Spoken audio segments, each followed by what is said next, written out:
اهلا وسهلا بكل حبايبي، يا رب تكونوا بخير. معاكم جدة ملك، والنهاردة جاي نتكلم شوية عن البنات وقلوبهم.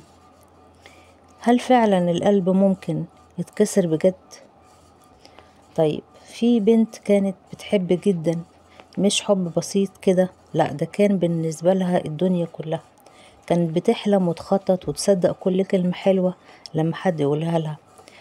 وفي يوم في غير المتوقع ومن غير مقدمات، حبيبها طلب منها طلب مش ممكن اي بنت محترمة توافق عليه، وهو واثق انها عشان بتحبه مش هترفض.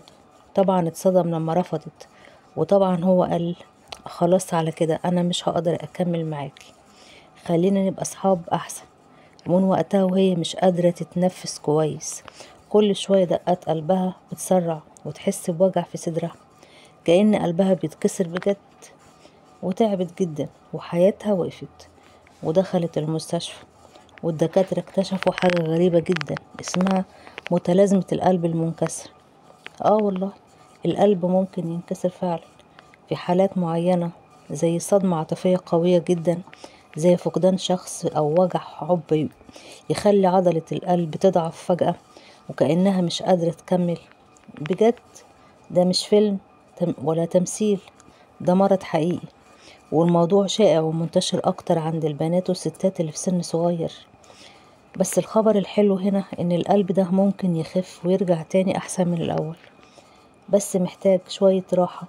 مش راحة بس راحة جسم، لأ ده راحة من جوه، من التفكير، من الذكريات، ومن الناس اللي بيوجعونا.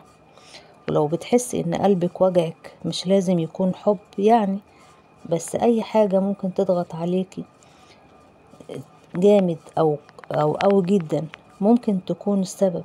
خدي بالك من قلبك، ده مش مجرد عضلة، ده مخزن الأسرار والمشاعر والذكريات، ولما بيتكسر بيحتاج حب من نفسك مش من غيرك.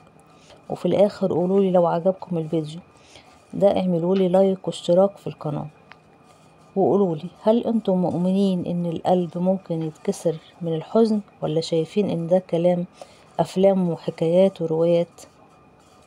وسلام يا حبيبي.